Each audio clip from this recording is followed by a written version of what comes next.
वराह अवतार की कथा। वराह अवतार हिंदू धर्म ग्रंथों के अनुसार भगवान विष्णु के 10 अवतारों में से तृतीय अवतार हैं, जो भाद्रपद में शुक्ल पक्ष की तृतीया को अवतरित हुए।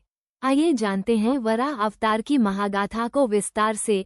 अंडस्को धर्मशास्त्रों में वर्णित पौराणिक कथा के अनुसार एक बार 4 ऋषि कुमार सनक, सनंदन, सनातन और सनय कुमार वैकुंठ लोक पहुँचे भगवान विष्णु के दर्शन करने। लेकिन वहां के द्वारपाल जय और विजय ने उन ऋषि कुमारों को द्वार पर ही रोक दिया, जिससे क्रोधित होकर उन्हें शाप मिला कि दोनों को 3 जन्मों तक पृथ्वी पर दैत्य बनकर रहना पड़ेगा। पहले जन्म में दोनों ने कश्यप और दिति के पुत्रों के रूप में जन्म लिया और उनका नाम पड़ा हिरण्यकश्यप और हिरण्याक्ष। दोनों ने पृथ्वी वासियों को परेशान करना शुरू कर दिया। दिन ब दिन दोनों का अत्याचार पृथ्वी पर बढ़ता जा रहा था।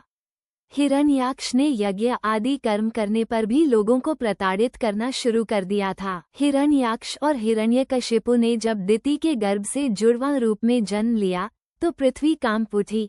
हिरण्याक्ष और हिरण्यकशिपु दोनों पैदा होते ही बड़े हो गए और अपने अत्याचारों से धरती को कपाने लगते हैं। यद्यपि हिरण्याक्ष और हिरण्यकशिपु दोनों बलवान थे, किंतु फिर भी उन्हें संतोष नहीं था।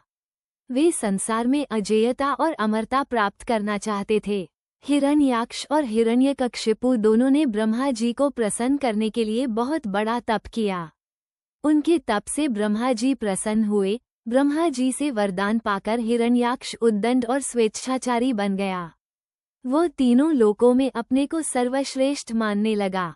हिरण्याक्ष ने गर्वित होकर तीनों लोकों को जीतने का विचार किया। वो हाथ में गदा लेकर इंद्रलोक में जा पहुंचा। देवताओं को जब उसके पहुंचने की खबर मिली तो वे भयभीत होकर इंद्रलोक से भाग गए। देखते ही देखते समस्त इंद्रलोक पर हिरण्याक्ष का अधिकार स्थापित हो गया। जब इंद्रलोक में युद्ध करने के लिए कोई नहीं मिला तो हिरण्याक्ष वरुण की राजधानी विभावरी नगरी में जा पहुंचा। वरुण ने बड़े शांत भाव से कहा, तुम महान योद्धा और शूरवीर हो। तुमसे युद्ध करने के लिए मेरे पास शौर्य कहाँ? तीनों लोकों में भगवान विष्णु को छोड़कर कोई भी ऐसा नहीं है जो तुमसे युद्ध कर सके। अतः उन्हीं के पास जाओ, वे ही तुम्हारी युद्ध पिपासा शांत करेंगे। वरुण का कथन सुनकर हिरण्याक्ष भगवान विष्णु की खोज में समुद्र के नीचे रसातल में जा पहुंचा।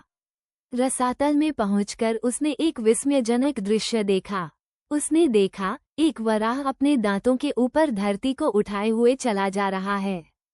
हिरण्याक्ष वराह को लक्ष्य करके बोल उठा, तुम अवश्य ही भगवान विष्णु हो। धरती को रसातल से कहाँ लिए जा रहे हो?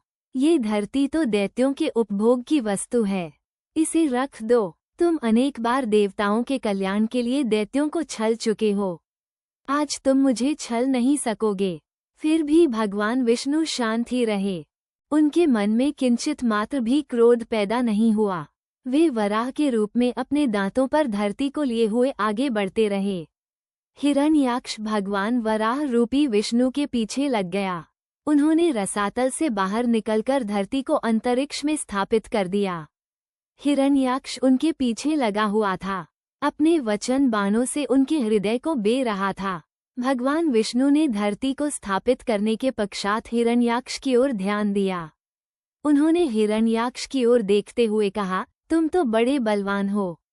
बलवान लोग कहते नहीं हैं, करके दिखाते हैं। तुम तो केवल प्रलाप कर रहे हो। मैं तुम्हारे सामने खड़ा हूँ, तुम क्यों नहीं मुझ पर आक्रमण करते? बढ़ो आगे, मुझ पर आक्रमण करो। हिरण्याक्ष की रगों में बिजली दौड़ गई। वो हाथ में गदा लेकर भगवान विष्णु पर टूट पड़ा।